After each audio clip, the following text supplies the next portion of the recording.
Aku diusir saat sedang memilih perhiasan yang mau aku beli oleh selingkuhan suami yang bekerja di toko perhiasan mewah. Dia tak tahu bahwa toko itu adalah milikku. Detik itu juga aku buka kedoknya dan ku pecat dia. Halo Bunda, semoga Bunda semuanya dalam keadaan sehat dan bahagia ya. Sebelum masuk ke ceritanya, jangan lupa like, komen dan subscribe channel ini ya. Selamat menonton. Angin semilir sore hari di Jakarta menyapa lembut, membelai gorden tipis di jendela ruang kerjaku. Dari balik meja mahoni yang tertata rapi, aku menatap cakrawala kota yang mulai dihiasi semburat jingga keemasan. Sebuah pemandangan yang seharusnya menenangkan, namun hari ini, entah mengapa, terasa hambar. Namaku Aruna Wijaya, dan di usiaku yang ke-38, aku memiliki hampir semua yang diidamkan banyak wanita. Karir yang cemerlang sebagai pemilik Permata Hati, butik perhiasan mewah terkemuka di ibu kota, serta sebuah rumah tangga yang tampak sempurna di mata dunia. Permata Hati bukan sekadar bisnis bagiku.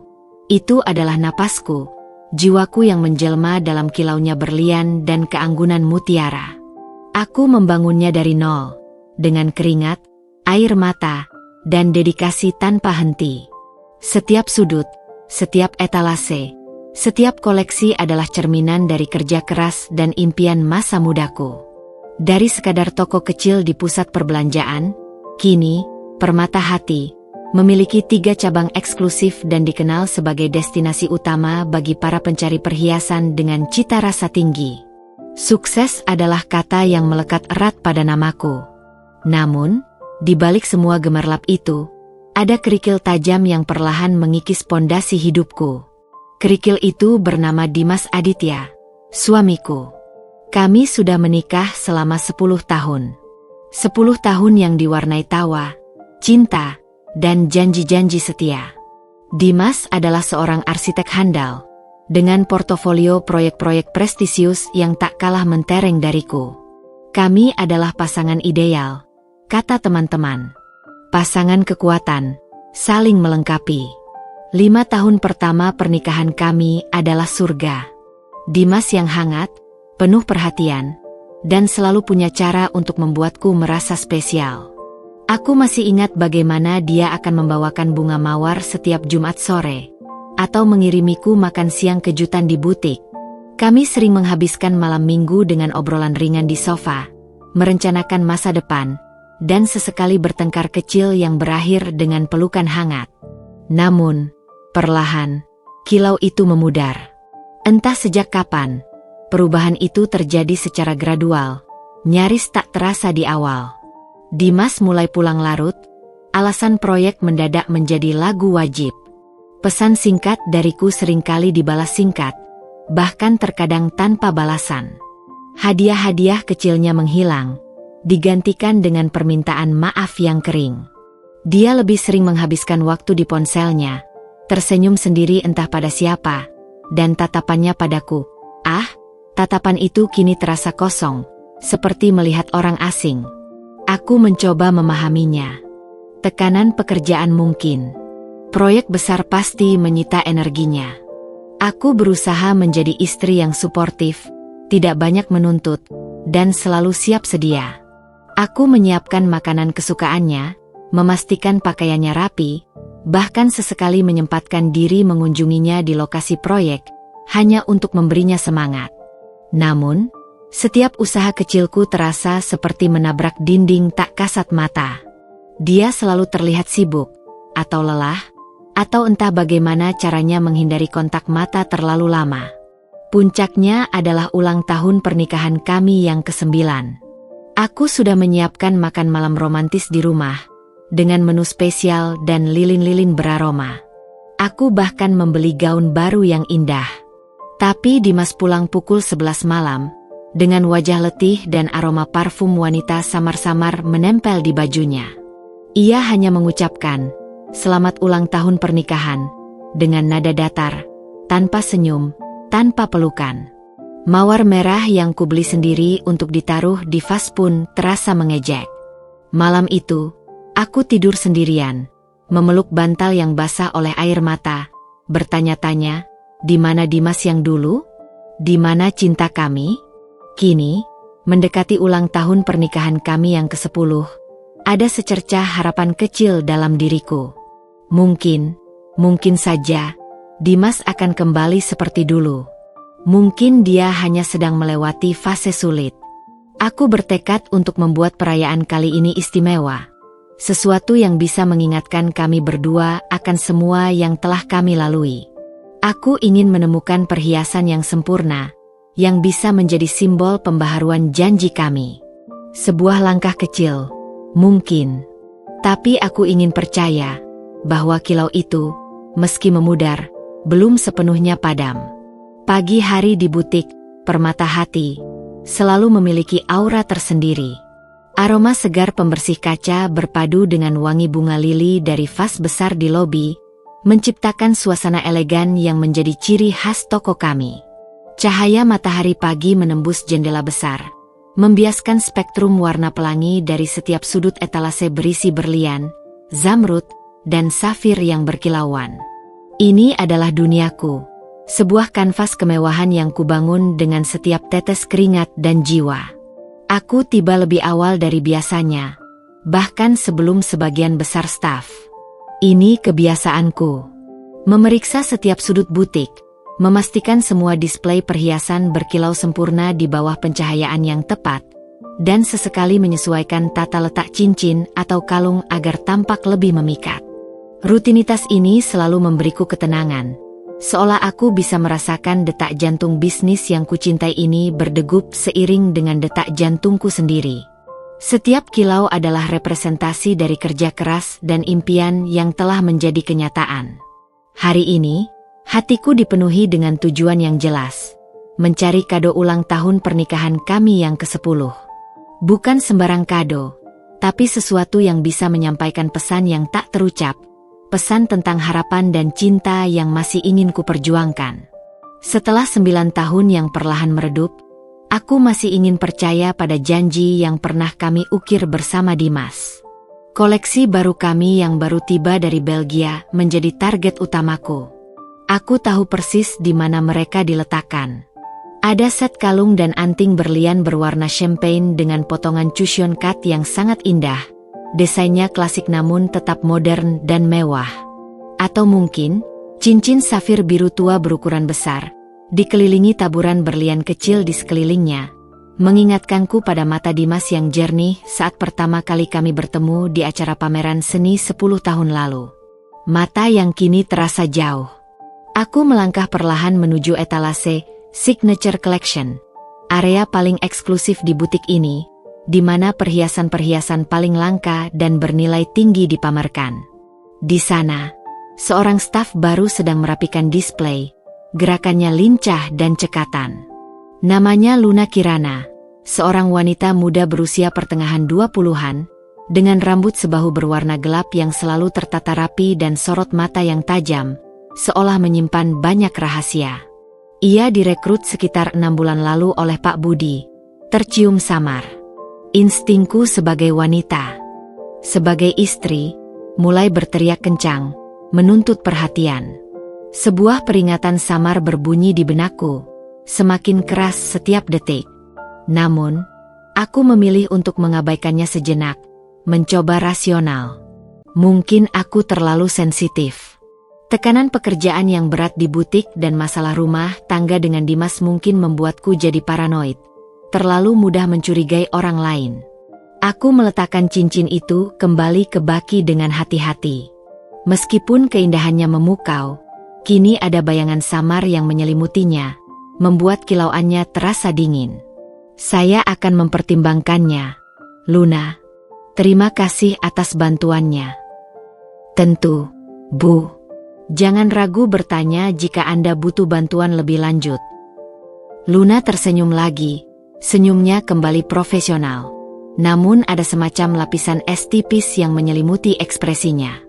Aku bisa merasakan tatapannya mengikutiku saat aku berbalik. Aku berjalan menjauh dari etalase, menuju ruanganku di lantai atas, namun langkahku terasa berat.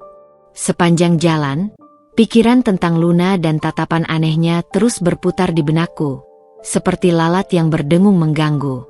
Sebuah firasat buruk mulai merayap naik, firasat yang jauh lebih gelap daripada kilau perhiasan yang baru saja kulihat. Firasat yang terasa seperti bayangan, siap menelan cahaya harapanku yang tersisa. Aku berharap itu hanya ilusi, hanya kecemasanku yang berlebihan, hasil dari kegelisahan batin yang terus-menerus. Tapi entah mengapa, aku merasa pagi yang cerah ini baru saja diselimuti awan gelap yang tak terlihat. Awan yang membawa hawa dingin ke dalam hatiku, pertanda badai akan segera datang. Setelah meninggalkan lantai utama, permata hati, aku melangkah dengan langkah tergesa, bahkan sedikit goyah, menuju lift pribadi yang membawaku ke lantai eksekutif. Ruang kerjaku, dengan dinding kaca yang menghadap langsung ke keramaian kota, adalah tempatku mencari ketenangan, merenung, dan mengambil keputusan-keputusan besar yang menentukan arah bisnisku. Namun, hari ini, bahkan pemandangan cakrawala Jakarta yang membentang luas pun terasa sempit dan menyesakan, terimpit oleh kegelisahan yang dibawa oleh interaksiku dengan Luna. Aku menjatuhkan diri di kursi kebanggaanku, sebuah kursi ergonomis berlapis kulit hitam yang nyaman. Namun, kenyamanan itu tidak mampu menenangkan badai di dalam diriku. Aku memutar-mutar pena di antara jari, gerakan refleks yang sering kulakukan saat sedang berpikir keras. Perkataan Luna terus terngiang, seolah diputar berulang-ulang di benakku. Ulang tahun pernikahan ke-10 memang harus dirayakan besar-besaran, Bu. Apalagi jika suami Anda juga memberikan sesuatu yang tak kalah istimewa. Dan tatapan matanya yang dingin, penuh ejekan yang terselubung. Itu bukan cara seorang karyawan berbicara kepada atasannya, apalagi tentang urusan pribadi seperti pernikahan. Ada sesuatu yang busuk, dan aku bisa mencium baunya, seolah aroma busuk itu kini memenuhi ruang kerjaku. Aku mencoba menepis pikiran negatif itu, berusaha meyakinkan diri bahwa aku hanya terlalu sensitif. Mungkin Luna hanya salah bicara, atau aku yang terlalu terbawa perasaan karena masalah yang menggerogoti hubunganku dengan Dimas. Aku membuka laptop, mencoba fokus pada laporan penjualan kuartal ketiga yang menumpuk. Tapi angka-angka di layar tampak kabur, seperti deretan ilusi. Pikiranku melayang, kembali ke interaksi barusan dengan Luna. Rasa tidak nyaman itu terus menggerogoti, perlahan tapi pasti, seperti asam yang melarutkan logam. Ini bukan sekadar firasat buruk lagi. Ini adalah desakan kuat yang memberitahuku ada sesuatu yang sangat salah. Beberapa menit berlalu dalam keheningan yang tegang, hanya dipecahkan oleh suara ketukan jariku di meja dan detak jantungku yang berpacu tak keruan. Mendadak, sebuah memori lama muncul ke permukaan, seperti bongkahan es yang mengapung dari kedalaman laut.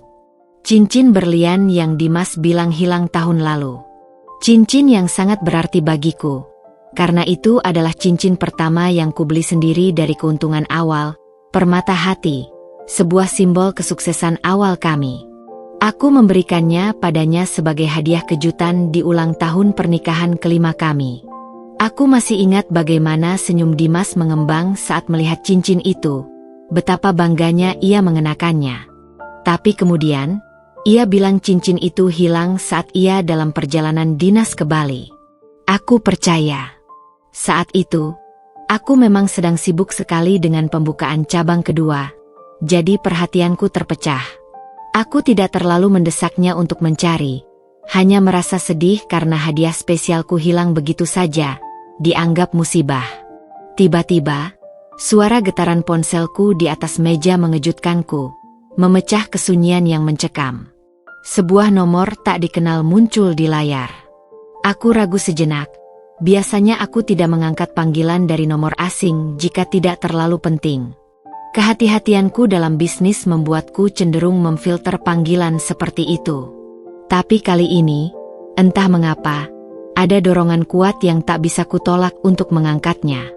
Seolah alam semesta ingin memberiku petunjuk, sebuah potongan puzzle terakhir. Aku menggeser tombol hijau, menarik napas dalam-dalam sebelum berbicara. Halo. Suara di seberang sana terdengar serak, parau, seperti orang yang menahan tangis atau sedang sangat emosi. Apa ini Bu Aruna Wijaya? Ya, benar. Ini siapa? Jawabku, nadaku sedikit menegang. Ada sesuatu dalam suara wanita itu yang langsung membuatku waspada. Firasat burukku semakin menjadi. Maafkan saya, Bu. Saya hanya ingin memberitahu Anda sesuatu. Sesuatu tentang suami Anda. Wanita itu terdengar terputus-putus, seolah berat baginya untuk menyampaikan. Jantungku langsung berdebar kencang, memukul-mukul rusukku seperti genderang perang. Firasat buruk yang sedari tadi kurasakan kini berubah menjadi rasa takut yang nyata, merayap dingin di punggungku. Tentang Dimas? Ada apa? Siapa ini? Tanyaku, suaraku sedikit bergetar. Namun aku berusaha keras untuk tetap tenang dan fokus. Nama saya Maya, Bu. Saya teman lama Dimas. Saya melihat dia kemarin sore. Suara wanita itu terputus-putus lagi. Kali ini terdengar seperti isakan tertahan. Dia bersama wanita lain. Di restoran Bintang Langit. Mereka terlihat sangat mesra. Terlalu mesra untuk sekadar rekan kerja. Duniaku seolah runtuh dalam sekejap. Seperti gedung pencakar langit yang tiba-tiba ambruk. Restoran Bintang Langit adalah tempat favoritku dan Dimas dulu. Tempat kami merayakan banyak momen penting. Ulang tahun, hari jadi, bahkan lamaran romantisnya. Tempat kami menghabiskan malam-malam romantis, berjanji setia. Dan kini, dia di sana bersama wanita lain? Kakiku lemas. Rasanya ingin ambruk dari kursi, menolak untuk menopang berat badanku. Perutku terasa mual, seolah semua isinya ingin keluar. Wanita lain. Aku mengulang, suaraku nyaris tak terdengar. Sebuah bisikan lemah yang hampir hilang di antara gemuruh darah di telingaku. Aku sudah menduga, mencurigai, bahkan mungkin sudah tahu di alam bawah sadarku. Tapi mendengarnya langsung dari orang lain terasa seperti pukulan palu godam yang menghantam tepat di ulu hati, meremukkan sisa-sisa harapanku. Ya, Bu. Dan wanita itu adalah salah satu staf Anda di Permata Hati. Lanjut Maya, suaranya kini terdengar lebih mantap, seolah tekadnya sudah bulat untuk menyampaikan kebenaran, seberat apapun itu. Saya tahu ini tidak pantas saya katakan, Bu, dan saya tahu Anda mungkin tidak akan percaya. Tapi saya kasihan pada Anda, Bu. Wanita itu, Luna Kirana. Napasku tercekat, rasanya udara di paru-paruku menguap begitu saja. Luna, nama itu, nama yang baru saja membuatku merasa tidak nyaman, yang membuatku merinding. Luna. Selingkuhan Dimas. Potongan-potongan puzzle yang kusut kini tidak hanya tersusun, melainkan meledak, membentuk gambaran yang mengerikan dan jelas di benakku. Tatapan ejekan Luna di butik, perkataannya yang menyindir tentang hadiah suami, kini semuanya masuk akal, terhubung sempurna. Ini bukan hanya firasat, ini adalah kenyataan yang pahit, fakta yang menusuk, merobek hatiku. Pengkhianatan. Tiba-tiba, pandanganku jatuh pada cincin berlian yang kutinggalkan di baki beludru hitam di etalase Signature Collection di lantai bawah. Cincin yang Luna tunjukkan padaku. Sebuah pikiran mengerikan melintas di benakku, membuat darahku berdesir dingin, mengalir seperti es di nadiku. Bukankah Luna memiliki ciri-ciri wanita yang bisa Dimas sukai? Rambut hitam panjang yang tergerai indah, raut wajah menarik, penampilan selalu rapi dan berkelas, dan ambisi yang tak terbantahkan. Terlebih lagi, Luna adalah karyawanku. Ini pengkhianatan ganda. Dimas, suamiku, dan Luna, karyawanku. Halo, Bu Aruna? Anda masih di sana? Suara Maya terdengar cemas di ujung telepon, memecah lamunanku. Aku berusaha menguasai diri, mengumpulkan kepingan-kepingan hatiku yang hancur. Napasku terengah-engah. Namun aku harus tetap tenang, harus berpikir jernih. Ya, Maya. Saya masih di sini. Terima kasih. Terima kasih banyak atas informasi ini. Saya sangat menghargainya. Suaraku bergetar. Namun aku berhasil menahannya agar tidak pecah. Aku menutup telepon, tanpa menunggu jawaban lebih lanjut dari Maya. Pandanganku beralih keluar jendela. Namun kini, keindahan Cakrawala Jakarta terasa menyakitkan, ironis. Langit jingga keemasan yang tadi kurasa hambar, kini berubah menjadi merah menyala, seolah mencerminkan api kemarahan dan luka yang membakar hatiku. Tanganku mengepal, kuku-kuku jariku menusuk telapak tangan. Namun rasa sakit itu tidak sebanding dengan rasa sakit di dadaku. Aku tidak bisa lagi menunda. Aku harus menghadapinya. Detik ini juga, kemarahan menguasai diriku, membakar setiap sel di tubuhku. Aku tak bisa duduk diam barang sedetik pun. Setelah menutup telepon dari Maya, yang suaranya masih terngiang-ngiang dengan nama Luna, aku bangkit dari kursi, langkahku mantap, bahkan cenderung cepat, menuju lift lagi. Aku harus kembali ke lantai bawah, menemui Luna. Bukan untuk bertanya, bukan untuk meminta penjelasan. Kali ini, aku datang sebagai pemilik butik yang dihina, sebagai wanita yang harga dirinya diinjak-injak, dan sebagai istri yang dikhianati secara terang-terangan. Sepanjang perjalanan turun, di dalam kotak lift yang seolah bergerak terlalu lambat, pikiranku berkejaran, menyusun strategi. Aku harus tetap tenang. Emosi boleh membara di dalam dada, tapi di luar, aku harus tampil dingin, terkontrol, dan penuh wibawa. Aku Aruna Wijaya, pemilik Permata Hati, bukan wanita lemah yang bisa diinjak-injak begitu saja oleh seorang karyawan yang tak tahu diri, apalagi selingkuhan suamiku. Rencanaku adalah menghadapi Luna secara langsung, di tempat di mana dia merasa paling berkuasa, di butikku sendiri. Aku ingin melihat reaksinya, ekspresi ketakutan yang tak bisa disembunyikan ketika kebenaran yang mengerikan itu terkuak di depan matanya. Pintu lift terbuka dengan desisan pelan. Aku melangkah keluar, menyatu dengan hiruk-pikuk suasana butik yang ramai.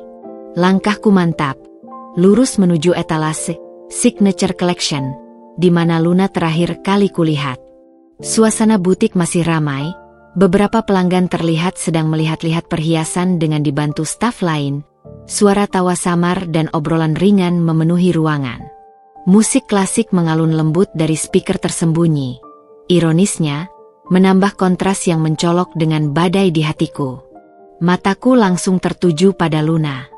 Dia sedang melayani sepasang suami istri parubaya yang tampak kaya raya, menunjukkan beberapa set perhiasan dengan senyum profesionalnya yang dulu sempat kuanggap tulus dan meyakinkan. Senyum yang kini terasa menjijikkan, seperti topeng yang menutupi kebusukan. Tangannya yang lentik lincah menunjuk-nunjuk koleksi berlian, dan di jari manis kirinya, sebuah kilauan perak dan berlian menyolok mata. Cincin itu, aku mengenalinya. Aku mengenalnya dengan sangat baik. Itu adalah cincin yang Dimas bilang hilang setahun lalu saat perjalanan dinasnya. Cincin yang menjadi hadiah ulang tahun pernikahan kelima kami. Cincin yang aku beli dengan susah payah dari keuntungan pertamaku di Permata Hati, sebuah simbol janji dan cinta kami, kini melingkar manis di jari selingkuhan suamiku, di toko yang kubangun dengan tanganku sendiri. Darahku mendidih, mengalir panas di setiap pembuluh darahku. Amarahku meluap tak terbendung, mencapai titik puncaknya. Bagaimana bisa dia begitu berani? Begitu lancang? Menggunakan barang pribadi suamiku, hadiah yang kuberi dengan segenap cinta, di depanku, di tempat kerjanya? Ini bukan lagi sekadar pengkhianatan emosional yang menyakitkan. Ini adalah penghinaan yang nyata, sebuah deklarasi perang terbuka yang diucapkan tanpa kata, hanya melalui sebuah cincin. Aku mengambil napas dalam-dalam, berusaha menenangkan detak jantungku yang berpacu liar. Aku melangkah lebih dekat, cukup dekat sehingga Luna bisa merasakan kehadiranku tanpa harus menoleh. Dia mengangkat kepalanya, Tatapannya bertemu dengan mataku. Senyumnya yang tadi terukir untuk pelanggan, seketika memudar, digantikan oleh kerutan tipis di dahinya. Ada kilatan kebingungan, lalu kekhawatiran samar, dan akhirnya, sedikit ketakutan di matanya. Dia mungkin berpikir aku akan mengeluhkan pelayanannya tadi pagi yang kurang sopan. Atau mungkin ada instruksi baru yang mendesak dari kantor pusat. "Permisi, Bu. Ada yang bisa saya bantu?" Suaranya terdengar sedikit kaku, tidak seramah pagi tadi, seolah ia bisa merasakan aura tak menyenangkan dariku. Ia berusaha tersenyum, tapi senyum itu hanya tipis dan canggung. Aku membalasnya dengan senyum tipis, senyum yang sama dinginnya dengan bongkahan es di puncak gunung. "Oh, Luna. Ya, saya sedang melihat-lihat. Kebetulan hari ini ulang tahun pernikahan saya, jadi saya ingin mencari sesuatu yang istimewa." Aku mengulang persis perkataan yang kukatakan padanya pagi tadi, menekankan setiap kata dengan nada yang sengaja kubuat tenang, namun penuh makna tersembunyi. Luna mendengus pelan, raut wajahnya kembali masam. Kali ini, ada nada mengejek yang sangat jelas dalam suaranya.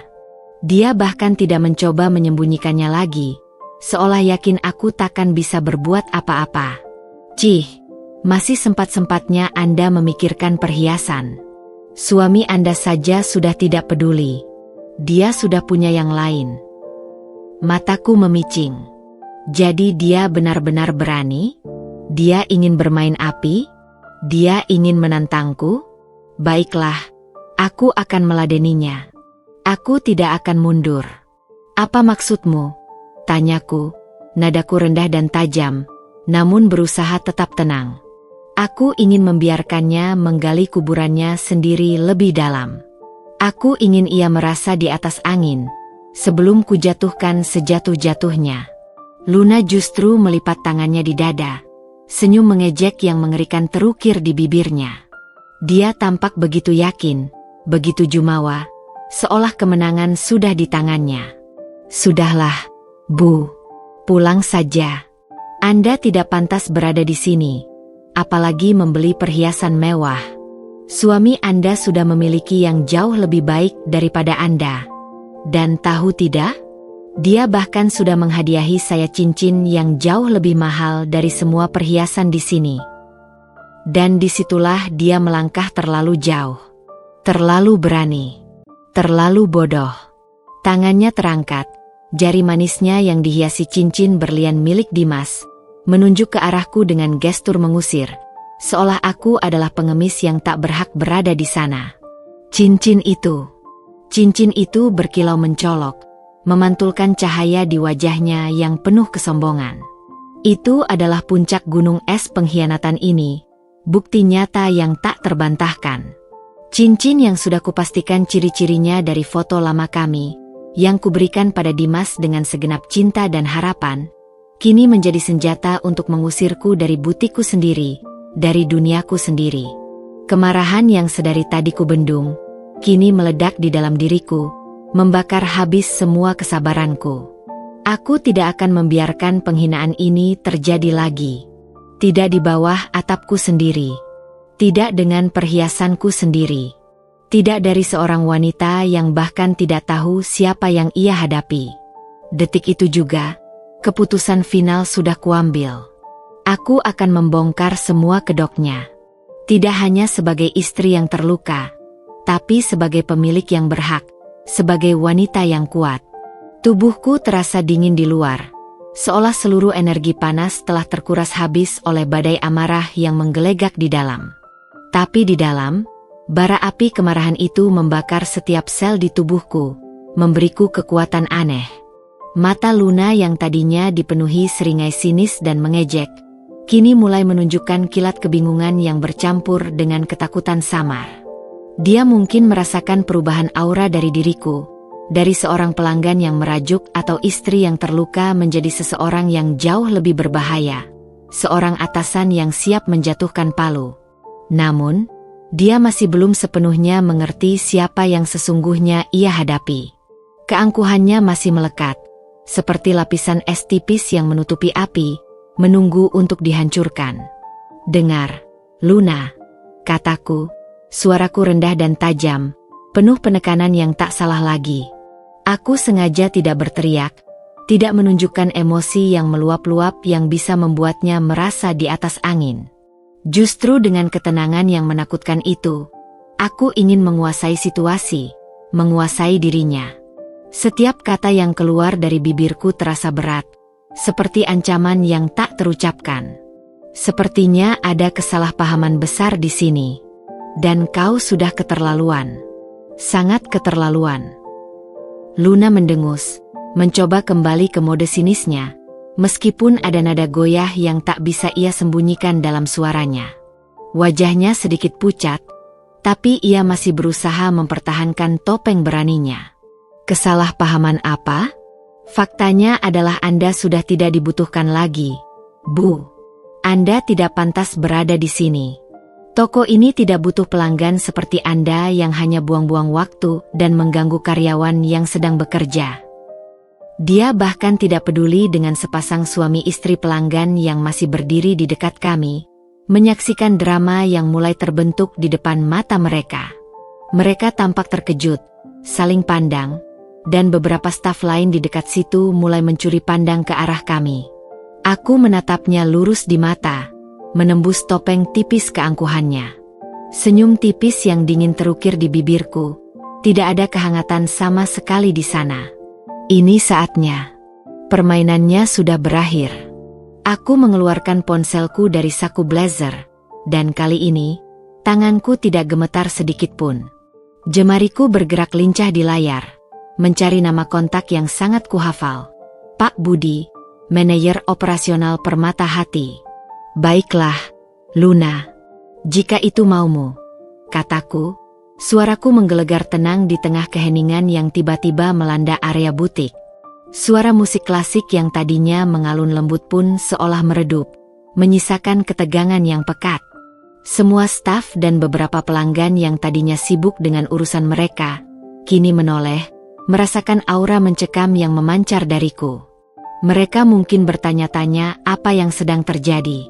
Aku menempelkan ponsel ke telinga.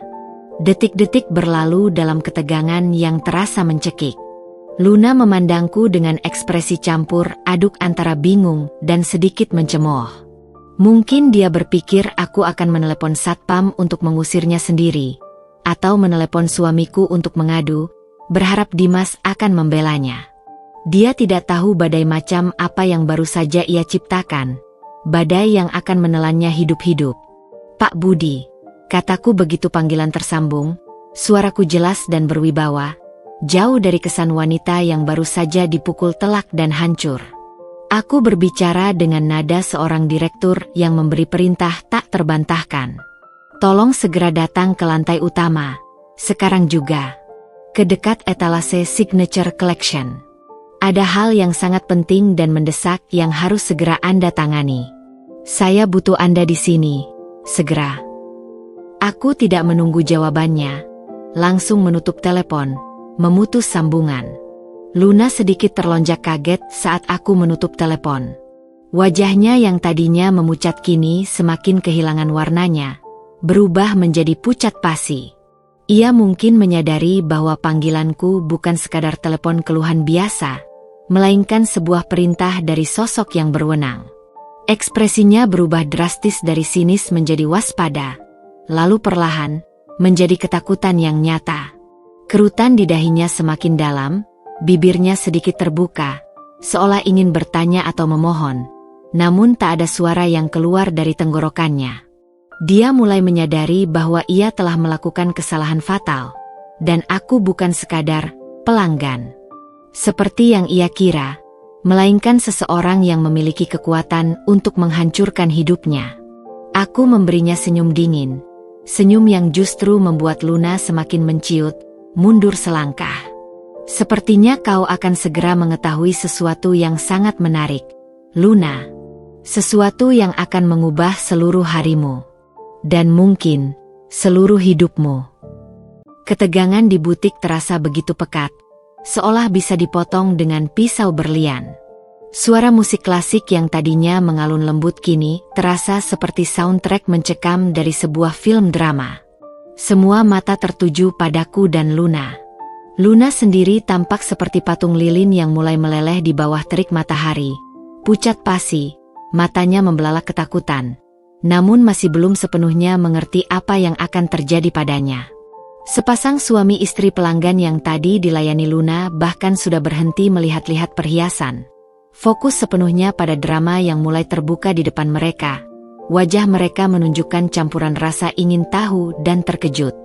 Beberapa staf lain di dekat sana juga mematung, menahan napas. Tak sampai 1 menit kemudian, langkah kaki tergesa-gesa terdengar dari arah lift eksekutif, memecah keheningan yang mencekam. Sosok Pak Budi, manajer operasional, permata hati, muncul dengan napas terengah-engah dan kening berkerut. Wajahnya menunjukkan kekhawatiran dan kebingungan yang nyata. Ia pasti tahu jika aku memanggilnya dengan nada seperti itu. Nada yang tak bisa dibantah. Ada sesuatu yang sangat tidak beres. Sesuatu yang mungkin besar dan serius. Pak Budi adalah pria parubaya yang sangat loyal dan kompeten. Telah bekerja denganku sejak permata hati, masih berupa butik kecil pertama kami di pusat kota. Ia tahu seluk-beluk bisnis ini. Dan yang terpenting, ia tahu betul siapa aku. Lebih dari sekadar direktur di atas kertas. Begitu melihatku berdiri tegak di depan etalase Signature Collection.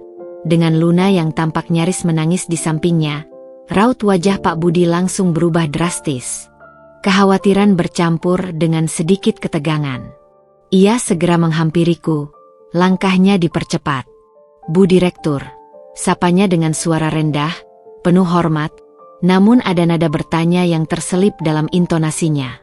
Ia melirik Luna sekilas, tatapan mata seorang atasan yang mulai curiga, lalu kembali menatapku, menunggu instruksi. Sebuah perintah yang ia tahu akan segera datang. Kata-kata itu, Bu Direktur, menggema di seluruh ruangan butik yang mendadak hening total, seolah semua orang menahan napas. Ekspresi Luna, yang tadinya masih menunjukkan sisa-sisa keangkuhan yang rapuh, kini hancur lebur di depan mataku. Matanya yang membelalak langsung beralih dari Pak Budi yang tampak menghormatiku, ke arahku, lalu turun ke arah cincin di jarinya sendiri, dan kembali kepadaku. Bibirnya bergetar hebat, mencoba mengucapkan sesuatu, namun tak ada kata yang keluar dari tenggorokannya yang seolah tercekat oleh rasa takut. Darah seolah lenyap dari wajahnya, menggantikan pucat pasi yang menakutkan, seperti mayat hidup. Dia baru saja menyadari kesalahannya. Sebuah kesalahan fatal. Kesombongannya telah membawanya ke jurang kehancuran. Aku menatapnya lurus di mata, memastikan setiap detail kehancuran di wajahnya tidak luput dari pandanganku. Senyum tipis yang dingin masih terukir di bibirku. Ini adalah momen yang paling menyakitkan sekaligus paling memuaskan. Luna, kataku, suaraku kini sedikit lebih keras, cukup agar semua staf dan pelanggan di sekitarku bisa mendengarnya dengan jelas. Seperti sebuah pengumuman penting. Setiap kataku ucapkan dengan penekanan, seperti menjatuhkan palu godam yang memecah batu. Kau tahu, aku tidak pernah suka membuat keributan. Aku selalu menghargai kinerja dan profesionalisme. Tapi kau sudah melampaui batas. Jauh melampaui batas yang bisa kuterima. Aku mengangkat tanganku, menunjuk ke arah cincin berlian yang berkilauan mencolok di jari manis kiri Luna. Kilauan itu, yang tadinya seolah mengejekku dan menunjukkan kemenangannya, kini terasa seperti kilatan ironi yang menusuknya, sebuah simbol yang memperjelas kebusukannya. Cincin itu, Luna. Kau tahu cincin apa itu? Siapa yang memberikannya padamu? Luna tersentak. Ia menarik tangannya ke belakang seolah tersengat listrik, berusaha menyembunyikan cincin itu di balik punggungnya, namun sudah terlambat. Semua mata sudah melihatnya, dan kebenaran sudah tak bisa disembunyikan. Ia menggelengkan kepala panik, air mata mulai menggenang di pelupuk matanya yang mulai berkaca-kaca. Tidak, Bu, saya tidak tahu. Suaranya pecah, nyaris tak terdengar. Tidak tahu. Aku memotongnya dengan nada tajam, tak memberinya kesempatan sedikit pun untuk berkilah atau berbohong lagi. Cincin itu adalah cincin hadiah ulang tahun pernikahan kelima saya dan suami saya. Cincin yang saya belikan dengan uang hasil kerja keras saya sendiri. Cincin yang suamiku bilang hilang saat perjalanan dinasnya tahun lalu. Aku membiarkan keheningan menggantung sejenak, membiarkan fakta itu meresap ke benaknya dan juga orang-orang di sekitar yang kini tampak terkejut tak percaya. Bisik-bisik mulai terdengar samar di antara staf dan pelanggan. Lalu, aku menoleh ke arah Pak Budi dengan pandangan tak tergoyahkan. Dan kau tahu Pak Budi? Karyawan Anda ini, Luna, dia baru saja mengusir saya dari butik ini. Butik yang saya bangun dengan kedua tangan saya sendiri, dari nol, dengan darah, keringat, dan air mata. Ada nada kekecewaan mendalam dalam suaraku, bukan hanya kemarahan. Pandangan Pak Budi langsung beralih ke Luna. Tatapannya kini berubah menjadi murka yang terkendali, bercampur rasa malu. Ia tahu betapa berartinya butik ini bagiku. Luna, apa-apaan ini? Jelaskan sekarang juga. Desisnya, suaranya mengandung ancaman. Aku mengabaikan Luna yang kini sudah sepenuhnya lunglai, air mata membanjiri pipinya, dan beringut mundur, seolah ingin menghilang ke dalam tanah. Aku menatap mata semua staf yang terkejut, beberapa di antaranya tampak takut dan bingung, sementara yang lain mulai berbisik-bisik. Dan kalian semua, suaraku lantang, tegas, penuh otoritas yang tak terbantahkan, dengar baik-baik. Toko ini. Aku menggerakkan tanganku, menunjuk ke seluruh penjuru, permata hati, dari etalase terdepan hingga ke sudut terjauh. Meliputi setiap detail kemewahan yang ada, adalah permata hati. Toko ini adalah milikku. Aku Aruna Wijaya. Aku pemilik butik ini. Dan aku direktur utama kalian. Detik itu juga, seluruh kedok Luna hancur berkeping-keping di depan matanya sendiri. Di depan semua orang yang ia coba tipu dan rendahkan. Di tempat yang selama ini ia injak-injak dengan keangkuhan. Sebuah keheningan total melanda butik, hanya dipecahkan oleh isak tangis Luna yang kini sudah jatuh terduduk di lantai marmer yang dingin. Seolah semua kekuatannya telah lenyap, dan ia tak lebih dari setumpuk puing kesombongan yang runtuh. Keterkejutan dan keheningan yang mencekam masih menggantung di udara butik, terasa begitu pekat sehingga seolah bisa dipotong dengan pisau. Luna, terisak-isak di lantai, tampak begitu menyedihkan. Sebuah tontonan yang seharusnya memancing simpati. Namun, tak sedikit pun rasa kasihan muncul di hatiku. Ia telah memilih jalannya sendiri, dan kini, ia harus menghadapi konsekuensinya. Aku beralih menatap Pak Budi, yang kini berdiri kaku. Raut wajahnya menunjukkan perpaduan antara kaget, malu, dan marah yang memuncak. Sebagai manajer operasional yang bertanggung jawab atas staf, ia pasti merasa sangat terhianati juga. Pak Budi, ucapku datar, suaraku masih menjaga ketenangan yang dingin. Sebuah ketenangan yang justru lebih menakutkan daripada amarah yang meledak-ledak. Bawa Luna ke ruanganku sekarang. Saya ingin berbicara dengannya, secara pribadi. Pak Budi mengangguk cepat. Tanggap. Baik, Bu Direktur. Segera. Ia kemudian menoleh ke arah Luna, nadanya kini tegas dan tanpa toleransi. Luna, bangun. Ikut saya ke ruangan Bu Direktur sekarang. Luna mengangkat kepalanya, wajahnya belepotan air mata dan ingus, matanya memohon-mohon padaku dengan tatapan yang putus asa. Bu Aruna, saya mohon jangan pecat saya, Bu. Tidak ada mohon-mohonan. Luna, potongku tanpa belas kasihan, suaraku tajam dan menusuk. Kesempatan itu sudah kau buang saat kau mengusirku dari butikku sendiri. Saat kau menghinaku. Sekarang, ayo, tak ada lagi tawar-menawar. Dengan tatapan mata tajam dan desakan dari Pak Budi, Luna akhirnya berdiri dengan lutut gemetar, nyaris roboh. Ia melangkah tertatih, mengikuti Pak Budi yang mendahuluinya menuju lift pribadi. Aku memberi isyarat kepada beberapa staf lain untuk kembali bekerja, mencoba mengembalikan suasana normal meskipun aku tahu itu mustahil. Mereka pasti akan berbisik-bisik dan berspekulasi tentang apa yang baru saja terjadi. Ada banyak pasang mata yang masih mengamatiku, dipenuhi rasa penasaran, sedikit ketakutan, dan mungkin juga kekaguman. Biarlah. Mereka perlu tahu siapa yang mereka hadapi. Aku, Aruna Wijaya, bukan wanita yang bisa dipermainkan. Setibanya di ruanganku di lantai eksekutif, atmosfer terasa jauh lebih dingin dan tegang dari sebelumnya. Jendela kaca besar yang biasanya memberikan pemandangan menenangkan kini terasa seperti cermin yang memantulkan kekacauan dalam diriku. Luna berdiri di hadapanku, menggigil meskipun pendingin ruangan tidak terlalu dingin. Rambutnya berantakan, make up-nya luntur, penampilannya jauh dari kesan elegan yang selalu ia tunjukkan. Pak Budi memilih untuk berdiri agak jauh, di dekat pintu, memberikan privasi namun tetap siap sedia jika ada yang tidak beres, atau jika Luna mencoba melarikan diri. Aku duduk di kursi kebesaranku, punggungku tegak, menatap Luna yang menunduk, tak berani sedikit pun menatap mataku. Keheningan yang panjang merayapi ruangan, hanya dipecahkan oleh suara isakan pelan dari Luna dan napas beratku sendiri.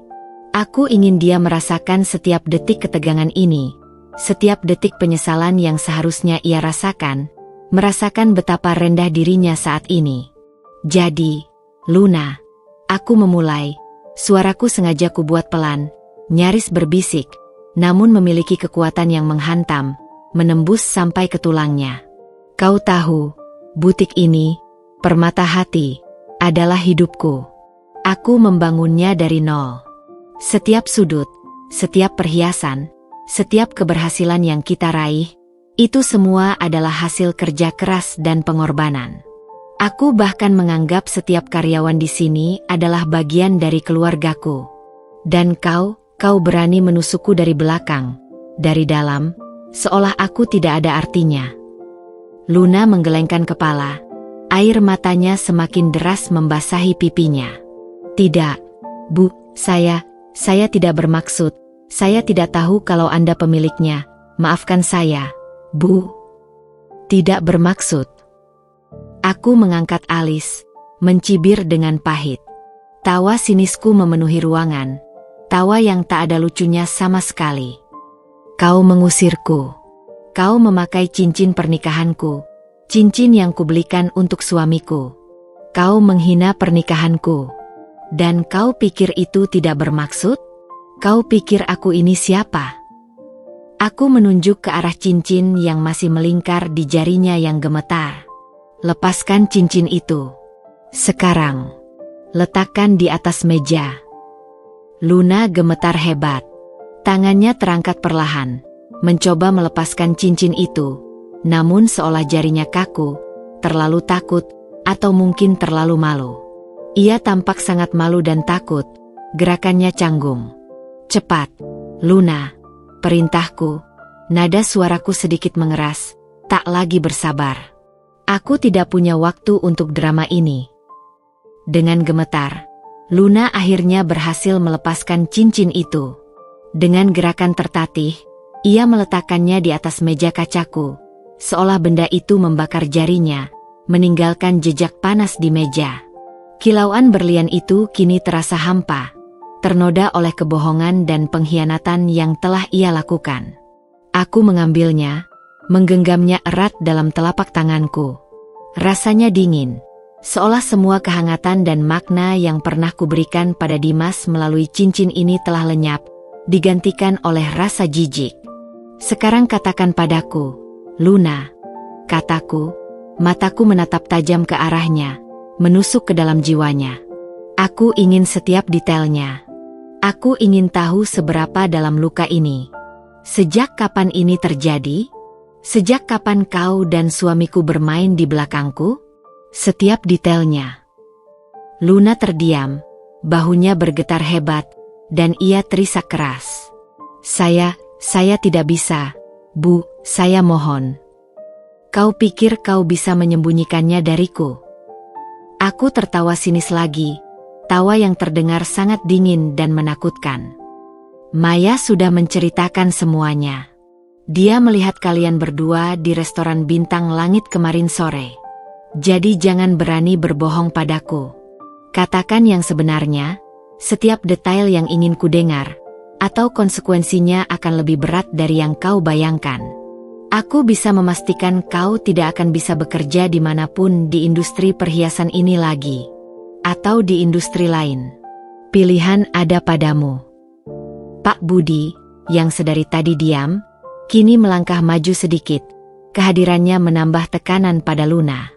Tatapan matanya yang tajam juga tertuju pada Luna, seolah berkata, cepat bicara atau kau akan menyesal. Luna melirik Pak Budi, lalu kembali menatapku. Tampaknya ia menyadari bahwa ia sudah tidak punya jalan keluar, dan semua ancamanku adalah hal yang sangat mungkin kujalankan. Baik, Bu. Akhirnya ia berkata, suaranya nyaris tak terdengar, tercekat isak tangis. Itu sudah beberapa bulan, Bu. Sekitar 8 bulan yang lalu. Kami bertemu di sebuah acara galeri seni. Dimas menjadi arsitek untuk pameran itu. 8 bulan. Sepanjang itu, rasa mual kembali menyerangku. Kali ini lebih kuat. 8 bulan adalah periode di mana Dimas semakin dingin, semakin menjauh, semakin sering pulang larut dengan alasan pekerjaan. Jadi selama itu dia sudah hidup dalam kebohongan, membangun kebahagiaan di atas kehancuran hatiku. Rasa sakitnya tak tertahankan. Di mana kalian bertemu selain di restoran itu? Tanyaku, mencoba menahan gejolak emosi yang ingin meledak di dadaku. Aku ingin detailnya, setiap detail pahitnya. Aku ingin tahu seberapa jauh pengkhianatan ini telah berlangsung, seberapa dalam akar kebusukan ini menancap. Udara di ruang kerjaku terasa semakin berat, dipenuhi oleh aroma pengkhianatan dan keputusasaan Luna. Isak tangisnya masih memenuhi ruangan, memecah kesunyian, namun aku tak goyah sedikitpun. Setiap tetes air mata yang jatuh dari matanya terasa seperti tetesan racun yang pernah ia taburkan di hidupku, perlahan-lahan menggerogoti kepercayaanku. Aku harus mendapatkan setiap informasi, tanpa terlewat satu pun detail. Ini bukan lagi soal emosi semata. Ini adalah pencarian fakta, pembuktian akan kebusukan yang telah merusak pondasi pernikahanku. Katakan, desakku, suaraku rendah namun tak terbantahkan. Setiap suku kata diucapkan dengan penekanan tajam. Di mana lagi kalian bertemu selain di restoran bintang langit? Apa saja yang kalian lakukan? Jangan berani menutupi apapun dariku, Luna. Aku bisa mencari tahu sendiri, dan jika kau berani berbohong, hukumanmu akan lebih berat, jauh lebih berat dari yang bisa kau bayangkan. Aku menatapnya tanpa berkedip, sorot mataku dingin dan menuntut. Luna gemetar, bibirnya bergetar saat ia mencoba membuka mulut. Ia menatap lantai, seolah ada jawaban yang tersembunyi di sana, di antara kilau marmer. Kami sering bertemu di apartemen Dimas, Bu. Apartemen pribadinya di Sudirman Residence. Kata-kata itu meluncur dengan susah payah, tercekik oleh isak tangisnya. Jantungku mencelos, sebuah lubang menganga di dadaku. Apartemen pribadi Dimas? Apartemen yang ia beli jauh sebelum kami menikah, yang selama ini ia jadikan alasan sebagai tempat kerja darurat jika ada proyek mendesak, atau tempat untuk berpikir tenang jika ia ingin menghindariku. Apartemen yang selama ini aku percaya kosong, kini menjadi sarang pengkhianatan mereka. Jadi selama ini, saat Dimas bilang lembur atau rapat mendadak di luar kota, dia bersenang-senang dengan wanita ini, membangun keintiman di balik punggungku. Rasa mual kembali menyerangku, lebih kuat dari sebelumnya, membuat perutku perih. Dan sejak kapan kau tahu Dimas itu suamiku? Tanyaku, mencoba mengendalikan nada suaraku agar tidak bergetar, meskipun di dalam aku merasakan amarah yang membara. Aku ingin tahu seberapa sadar dia menancapkan pisau di punggungku, Seberapa besar ia menikmati kehancuran rumah tanggaku. Luna mengangkat wajahnya yang sembab, matanya yang merah dan bengkak menatapku dengan tatapan takut dan putus asa. Saya tahu sejak awal, Bu. Sejak pertama kali bertemu di galeri seni. Dimas sendiri yang bilang. Dia bilang Anda dan dia sudah tidak bahagia. Dia bilang dia sudah lama ingin berpisah, tapi tidak punya keberanian. Dia bilang Anda terlalu sibuk dengan butik ini, dan dia merasa kesepian. Kepalaku menggeleng pelan, rasa perih menjalar di dada. Pembohong. Dimas adalah pembohong ulung. Dia selalu membuatku merasa bersalah karena kesibukanku, seolah aku yang menjadi penyebab keretakan kami. Dia memutarbalikkan fakta, menjadikan dirinya korban, padahal dia sendiri yang telah membangun istana kebohongan ini, selapis demi selapis. Dia bahkan menggunakan kesuksesanku sebagai alasan untuk pembenaran perselingkuhannya. Lalu, apa rencanamu? Tanyaku, menyilangkan tangan di dada. Suaraku dipenuhi sarkasme yang menusuk. Kau pikir dengan menyingkirkanku, kau bisa mendapatkan Dimas sepenuhnya?